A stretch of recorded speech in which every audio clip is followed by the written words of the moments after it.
Lyra pressed her face against the cold metal bars of the transport cage, watching the alien landscape blur past through the reinforced viewing panel. The Valdorian guards hadn't bothered to explain where they were taking her. They didn't need to. Everyone in the Galactic Council knew about the Dragon Graveyard on Xerion Prime. It was where they sent beings to die. The transport ship shuddered as it entered the planet's atmosphere. Lyra's stomach twisted, but not from the turbulence. She was 18 years old, the daughter of human diplomats who had worked tirelessly to secure humanity's place in the Galactic Council. Now, their daughter was being exiled to a death world because she had dared to speak truth to power. The Valdorians were tall, elegant beings with crystalline skin that reflected light in rainbow patterns. They considered themselves the most civilized species in the galaxy. They also happened to control the largest military fleet.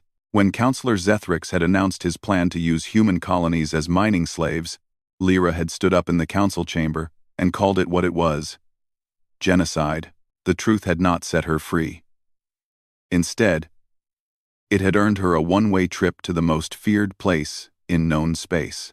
"Approaching drop zone," announced the transport pilot in the melodic Valdorian language. Lyra had learned it during her years on the council station, along with 7 other alien tongues.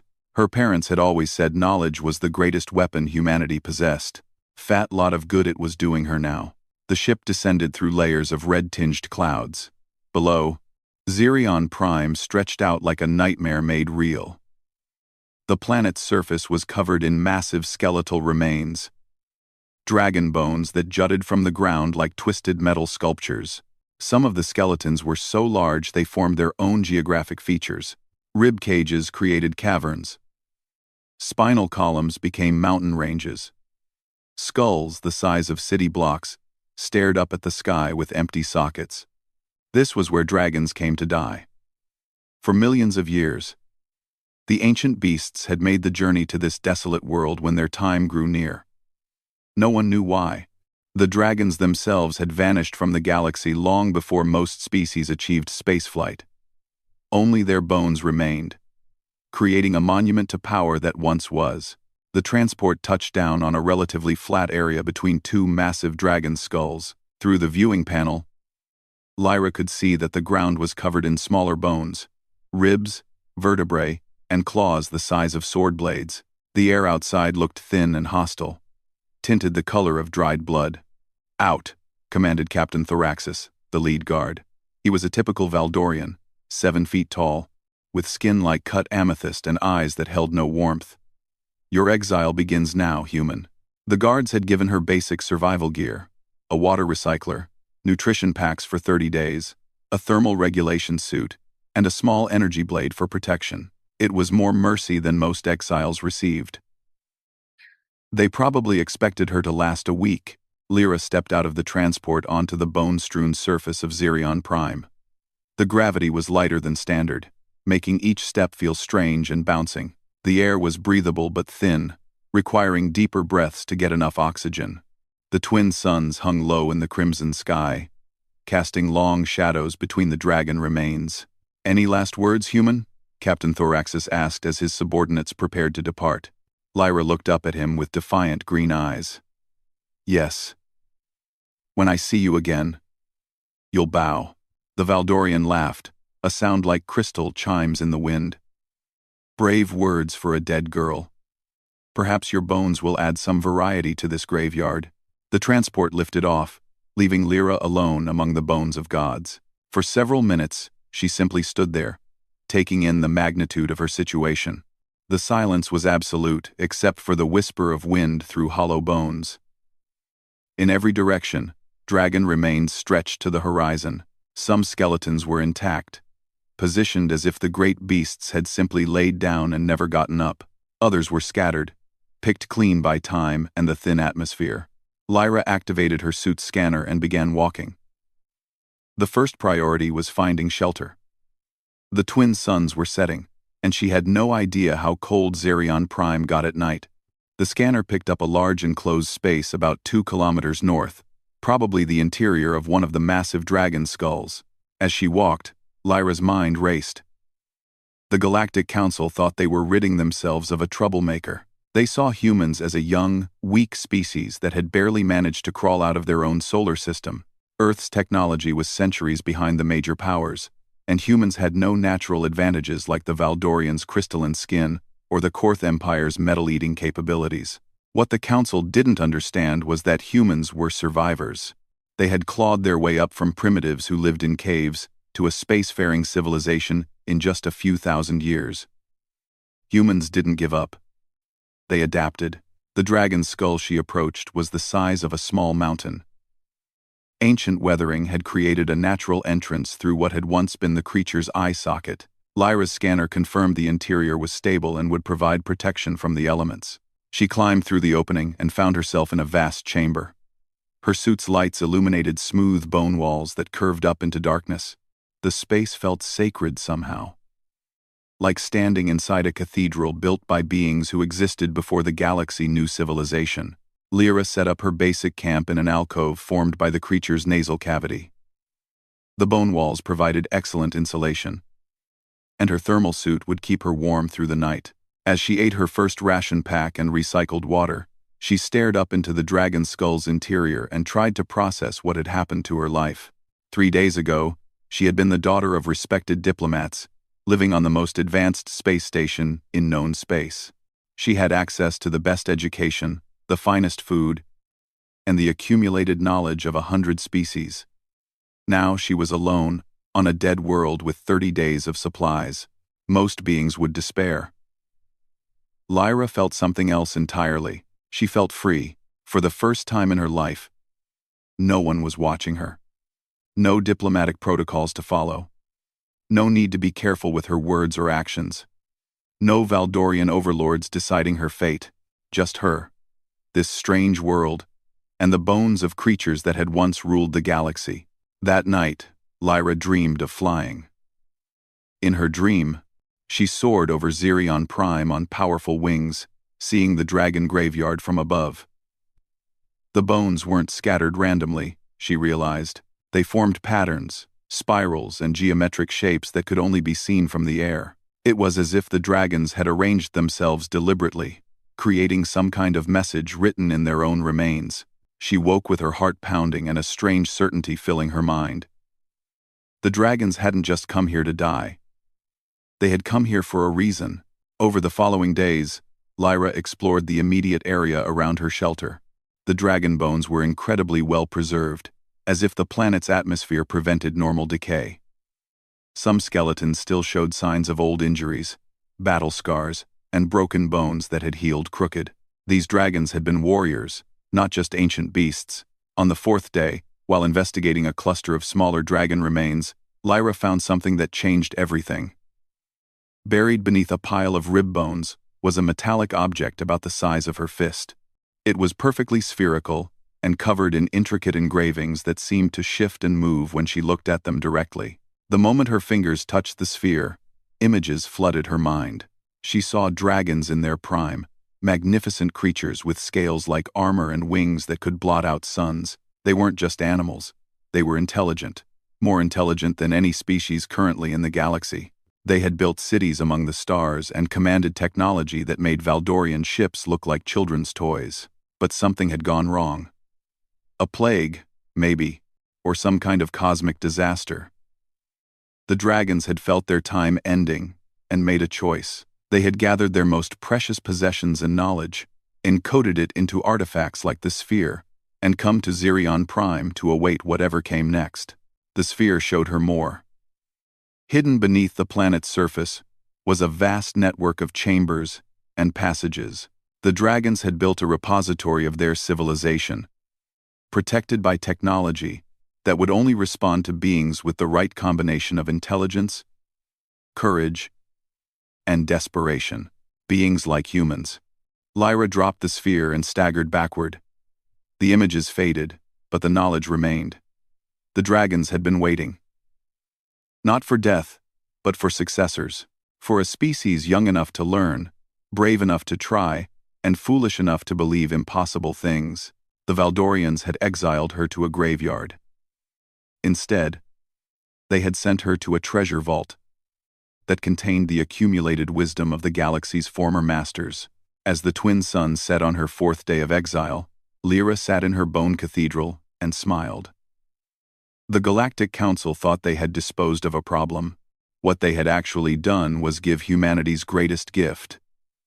A stubborn, curious young woman who refused to accept that anything was impossible, the keys to an empire. Tomorrow, she would begin her real work.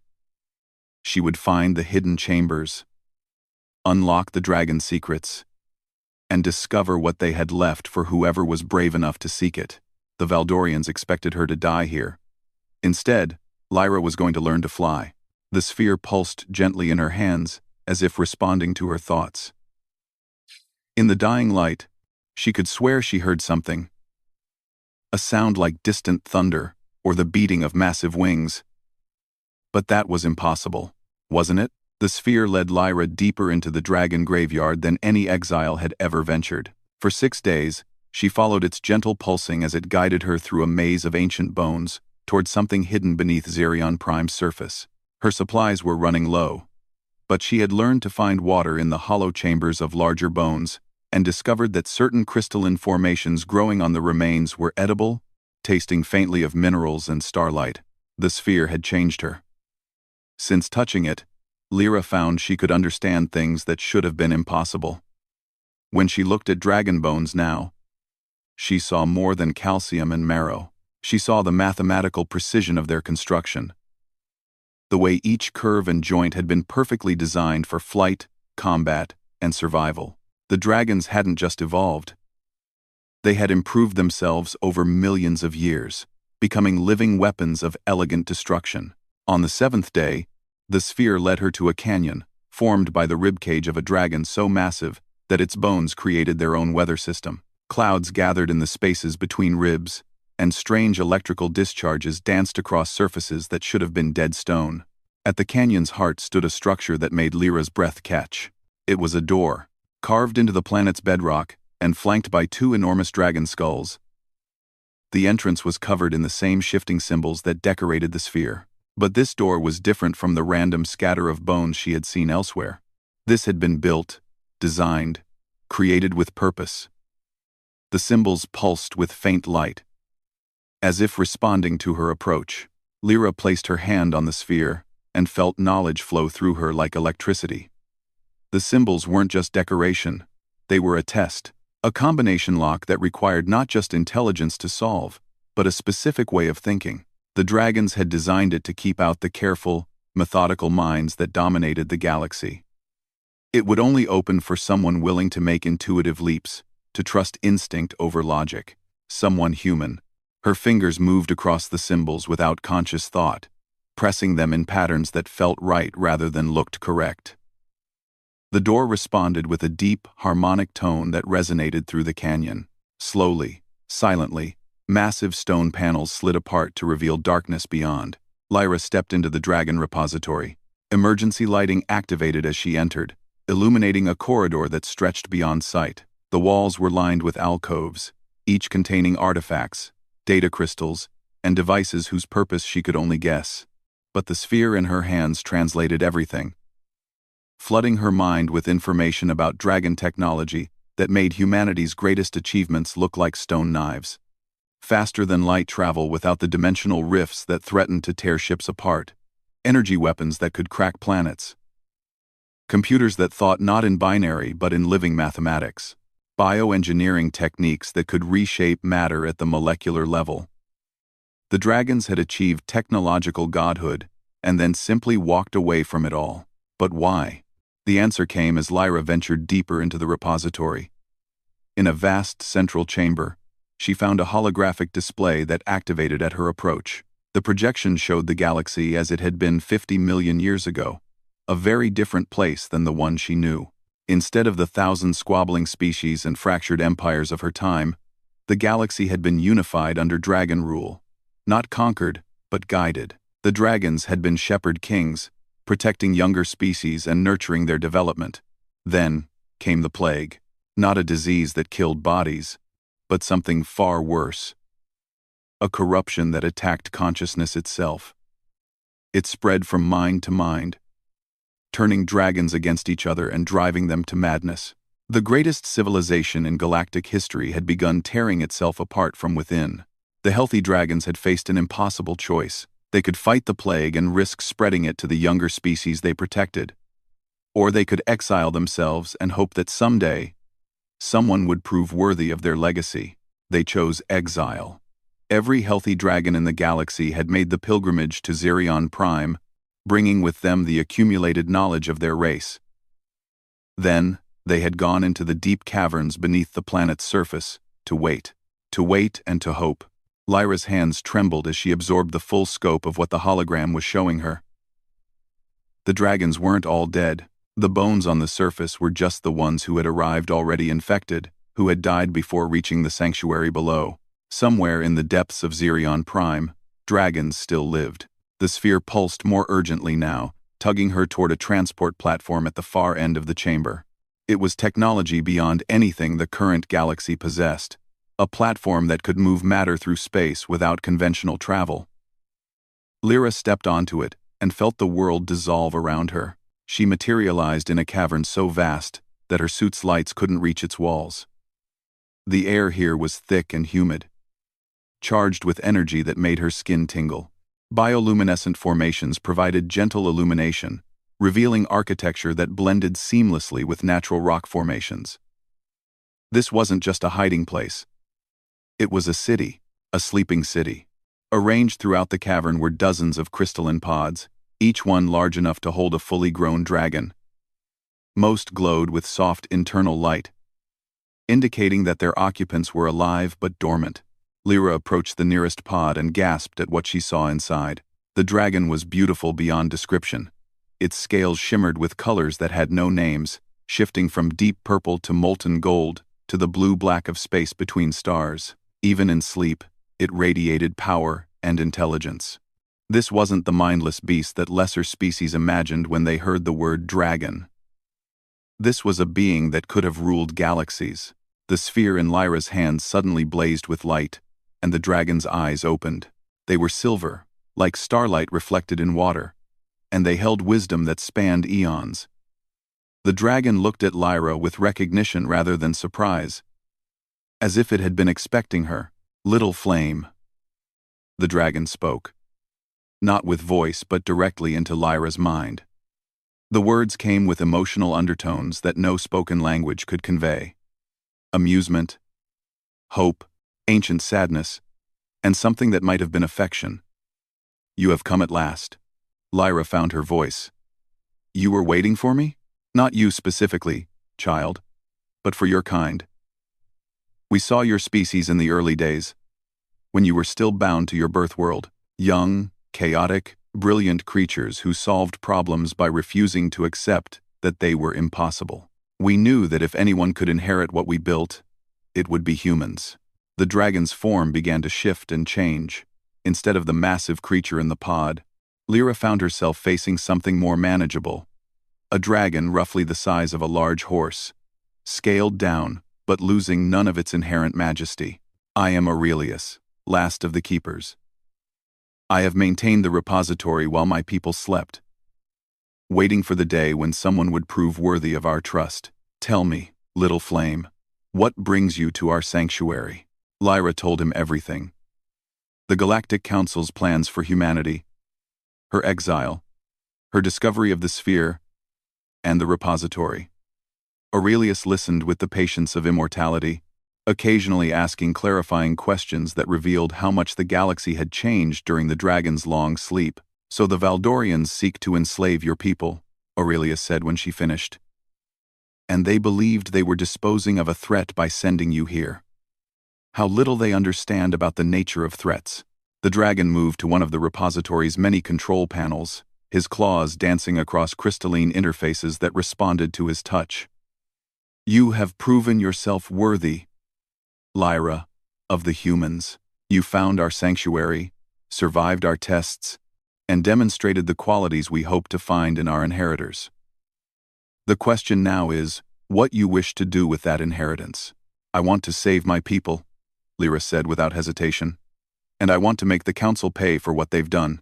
Aurelius's mental voice carried amusement. "Spoken like a true dragon. Very well. But you must understand, to claim our legacy fully, you must be willing to be changed by it. The bond between human and dragon is not mere alliance. It is transformation. What do you mean? Touch me, little flame. Let me show you. Lyra reached out and placed her palm against Aurelius's scaled hide. The contact sent fire racing through her veins. Not painful, but transformative. She felt her consciousness expand, touching something vast and ancient and wild. In that moment, she understood flight not as theory but as instinct. She felt the mathematics of aerodynamics become part of her bones, the fury of stellar fire become part of her heart. When the connection faded, Lyra was changed. Not physically. She was still human, still herself. But something had awakened inside her that had never existed in her species before. The potential for something more. You carry part of my essence now, Aurelius explained. And I carry part of yours. We are bonded as dragon and rider. But it is deeper than that ancient relationship. You have become the first of a new kind of human. And I have remembered what it means to hope. Over the following days, Aurelius taught Lyra to access the repository's vast databases. She learned about dragon technology, their history, their philosophy. More importantly, she learned about power. Not just the ability to destroy, but the wisdom to know when destruction was necessary and when mercy served better. The dragons had not been conquerors in the way the galaxy's current powers understood conquest. They had been gardeners, cultivating younger species and guiding their development. They had used their strength to create rather than to dominate. It was a lesson the Galactic Council badly needed to learn. The other dragons will sleep until the plague's influence has faded from the galaxy, Aurelius told her, as her training neared completion. That could be another 1,000,000 years, or it might be next century. Time means little to us. But you and I, little flame, we have work to do. Lyra stood in the repository's launch bay, looking at the ship Aurelius had prepared for their departure. It looked like dragon and machine fused into one perfect form. Organic curves housing technology that made Valdorian vessels seem primitive by comparison. She wore new armor now, grown rather than manufactured, that enhanced her human capabilities while preserving her essential nature. Are you ready? Aurelius asked. In their shared form, he had become part of the ship itself while maintaining his individual consciousness. It was partnership beyond anything the galaxy had ever seen. Lyra thought of her parents, probably still believing their daughter was dead. She thought of Captain Thoraxis and his crystal-cold laughter. She thought of the millions of humans who would be enslaved if the Council's plans proceeded unchallenged. I'm ready, she said. The ship launched from the hidden depths of Zarian Prime like a star being born. As they broke atmosphere, Lyra looked back at the dragon graveyard one last time. It no longer looked like a place of death to her. It was a chrysalis, a place where one age ended and another began. Behind them, in the deep caverns, ancient dragons slept peacefully in their crystal pods, dreaming of the day when they would wake to find the galaxy transformed by the partnership of human and dragon. Ahead lay the Council Station, where Valdorian pride was about to meet human determination backed by dragon power. The galaxy was about to learn what happened when you underestimated humanity. Where shall we go first? Little flame? Aurelius asked as they set course for the stars. Home, Lyra said, her voice carrying new harmonics that resonated with draconic power. Let's go home. The Galactic Council Station had not changed in the 3 weeks since Lyra's exile, but she was no longer the same young woman who had spoken truth to power in its chambers. As their living ship approached the massive installation, she felt Aurelius's presence in her mind, patient and powerful as a sleeping star. They will not expect you to return, the dragon observed. The Valdorians' arrogance blinds them to possibilities beyond their experience. Lyra smiled as she watched the station's defense grid activate. Energy shields flickered to life around the kilometer-long structure, and weapon emplacements tracked their approach with mechanical precision. To the station's sensors, their ship would register as nothing more than a mid-sized transport vessel. Aurelius's technology was sophisticated enough to mask their true nature. Should I announce our arrival? Lyra asked. That would spoil the surprise. Aurelius replied with draconic humor. Besides, I believe your people have a saying about the importance of dramatic timing. The communication array crackled to life as they entered the station's traffic control zone. Unknown vessel, you are approaching restricted space during a council session. State your identity and purpose. Lyra activated the comm system, her voice carrying new harmonics that resonated with authority she had never possessed before. This is Lyra Thorne, returning from exile. I request an immediate audience with the full council. Silence stretched for several seconds before the traffic controller responded, uncertainty clear in their voice. Impossible. Lyra Thorne was exiled to Zerion Prime. No one returns from the Dragon Graveyard. Doc, uncertainty. Apparently your records need updating, Lyra said calmly. I'm transmitting my biometric identification now. You'll find everything in order. Lyra. More silence, followed by frantic chatter on partially encrypted channels as the station's authorities tried to process something that violated their understanding of reality. Finally, a new voice came over the comm, one Lyra recognized with a mixture of anger and satisfaction. Human girl. Captain Thoraxis spoke, his melodic Valdorian accent tight with controlled fury. You should be bones bleaching an alien sun. How do you live? I learned to fly, Captain. Lyra replied. Among other things. Are you going to grant docking permission? Or shall I demonstrate our ship's ability to create its own landing pad? The threat was subtle but unmistakable. Through Aurelius's enhanced senses, Lyra could feel the massive weapon systems hidden within their vessel's living hull. They had enough firepower to level the station if necessary, though she hoped diplomacy would prove more effective than destruction. You will dock at Base 7, Thoraxis finally responded. Security teams will be waiting. I would expect nothing less, Lyra said, cutting the connection.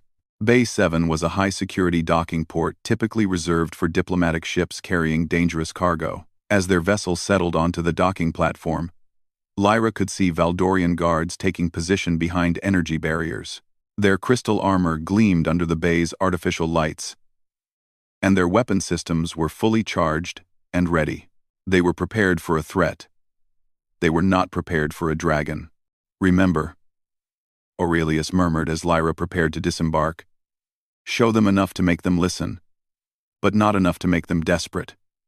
Desperate fools do foolish things. Lyra nodded and checked her new armor one final time. The dragon-grown material responded to her thoughts, shifting from the appearance of simple environmental protection to something that radiated quiet menace. She was no longer the young woman in diplomatic robes who had stood before the council 3 weeks ago. She was something new. Human, enhanced by dragon wisdom, carrying the legacy of an ancient civilization. The airlock cycled, and she stepped onto the station. Captain Thoraxis waited with a full platoon of guards, their energy weapons trained on the ship's exit. He had not changed, 7 feet of crystal-skinned arrogance wrapped in the finest Valdorian military technology. But when his eyes met Lyra's, something flickered in his expression. Fear, perhaps, or the first recognition that his understanding of the universe might be incomplete. You look different, human, he observed, his voice carefully neutral. Exile has marked you. Exile opened my eyes, Lyra replied, walking forward with confidence that made the guards tighten their grips on their weapons. I've learned many interesting things about galactic history, Captain. Things I suspect the Council would find fascinating. You will submit to immediate detention and medical examination, Thoraxis declared. Your survival of Zerion Prime raises questions about possible alien contamination. Lyra laughed, and the sound carried harmonics that no human throat should have been able to produce. Several guards flinched at the noise, and she saw Thoraxis's crystal skin pulse with rapid color changes that indicated stress. I'm not contaminated, Captain. I'm evolved. There's a difference. Seize her, Thoraxis commanded. The guards moved forward in perfect formation, energy restraints ready to subdue a single human girl who had somehow survived the impossible. They made it 3 steps before Aurelius decided to reveal himself. The ship behind Lyra rippled like liquid mercury, its hull flowing and reshaping itself into a form that belonged in legends and nightmares. Wings unfolded from what had appeared to be engine housings. A neck emerged from the ship's nose, topped with a head that held intelligence older than most civilizations. Scales the color of starlight caught the bay's illumination and threw it back in patterns that hurt to look at directly. Aurelius had returned to the galaxy. The guards froze. Several dropped their weapons. One made a sound that might have been a prayer or a curse in a language Lyra didn't recognize. Captain Thoraxis stood transfixed, his crystal skin cycling through colors that indicated shock, terror, and something approaching religious awe. "Hello, children," Aurelius spoke, his mental voice touching every mind in the docking bay simultaneously. "It has been some time since I walked among the younger races. How you have grown."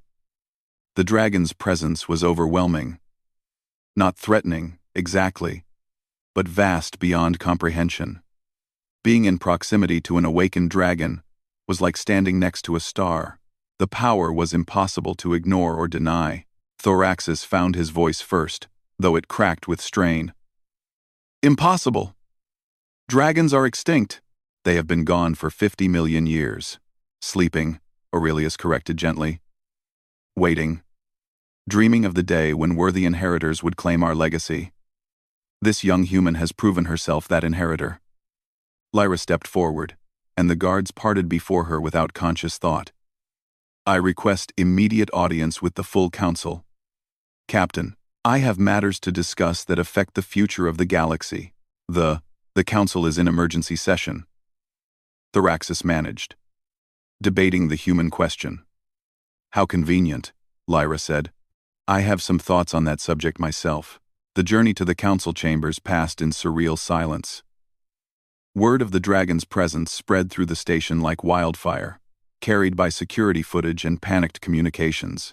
By the time they reached the great dome that housed the galactic government, crowds of aliens lined the corridors to witness something they had never imagined they would see. A dragon walked among them again. The council chamber itself was a masterpiece of engineering and diplomacy. A vast, spherical space where representatives from 1,000 worlds gathered to shape galactic policy. Floating platforms arranged in concentric circles allowed each delegate to see and be seen, while holographic displays provided real-time translation and documentation services. Today, the chamber buzzed with the urgent energy of crisis. The human question was being decided, and the debate had been fierce. Some species argued for limited autonomy under alien oversight. Others pushed for complete integration into existing power structures. The Valdorians, predictably, advocated for the efficiency of slavery. The great doors opened, and silence fell like a hammer blow. Lyra walked into the chamber with Aurelius beside her, the dragon having resumed a more manageable form that still radiated unmistakable power. Every eye in the vast space turned toward them, and she heard the soft hiss of indrawn breath from 100 different species. Counselor Zethrix rose from the central platform, his crystal skin flickering through patterns that indicated confusion and growing alarm. "This session is closed to unauthorized personnel. Remove these intruders immediately." "I wouldn't," Aurelius said mildly, his mental voice reaching every being in the chamber. "Your security forces are somewhat occupied at the moment, marveling at the impossible." High Counselor Vexara, the elderly Korth leader whose metal-eating people served as the galaxy's unofficial mediators, floated her platform closer to the chamber floor. Her ancient eyes studied Aurelius with recognition that spoke of very old memories. "I know you," she said, her voice carrying the weight of centuries. "My people remember the stories. You are Aurelius the Keeper, last of the Watchers. Your people have long memories." "Honored Vexara," Aurelius replied with genuine respect. "It pleases me to see the Korth have maintained their wisdom through the long years."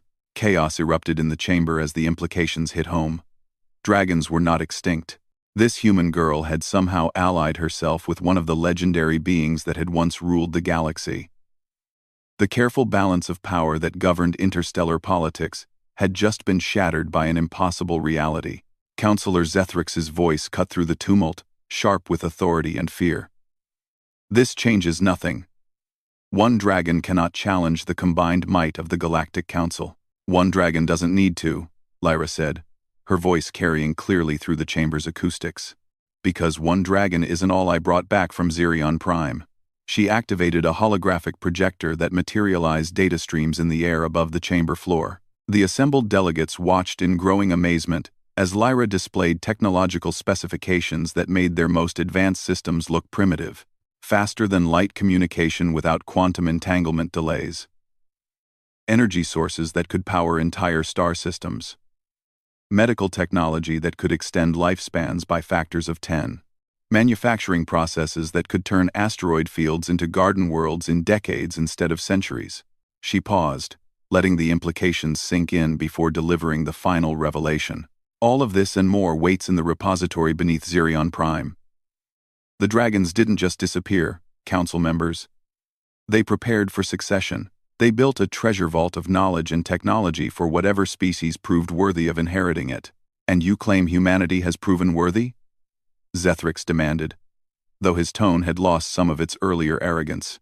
Not just worthy, Lyra replied. Chosen. The dragons have been watching our development for millennia, waiting for us to reach the stars. They designed their tests specifically for minds that work the way human minds work.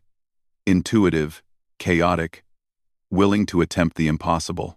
High Counselor Vexara spoke into the stunned silence that followed. What do you propose? Human child. A new compact, Lyra said, her words carrying the weight of destiny. Humanity claims its place as inheritor of dragon legacy, but not as conquerors. We offer partnership to those who seek it, protection to those who need it, and justice to those who would oppress others. Her eyes found Counselor Zethryx across the chamber. The age of species enslaving other species ends here. Either we build something better together, or the dragons wake up to find their repository in the hands of people who remember what it means to be free. The Valdorian counselor's skin flickered through rapid color changes that indicated barely controlled rage. You threaten the council with fairy tales and ancient legends. We have fleets. Human child. We have weapons that could crack your world like an egg. Aurelius shifted beside Lyra, and suddenly every being in the chamber could feel the vast network of consciousness that connected him to his sleeping kindred. For just a moment, the assembled delegates glimpsed the true scope of dragon power. Not just individual beings of immense ability, but a unified civilization that spanned dimensions they barely understood. Your fleets are impressive, the dragon said conversationally. We built better ones before your species learned to use fire. But that is not the point, young Zethryx. The point is that the age of rule by fear alone has ended. What comes next is up to you. The debate that followed lasted 18 hours and reshaped galactic civilization. Some species joined humanity's new confederation immediately, eager for access to dragon knowledge and protection from aggressive neighbors. Others negotiated carefully, seeking to preserve their independence while gaining benefits from association. The Valdorians, predictably, chose defiance. We reject this farce, Zethryx declared, as the final votes were tallied. Valdorian space will remain sovereign. Any human ship that enters our territory will be destroyed. Lyra nodded sadly.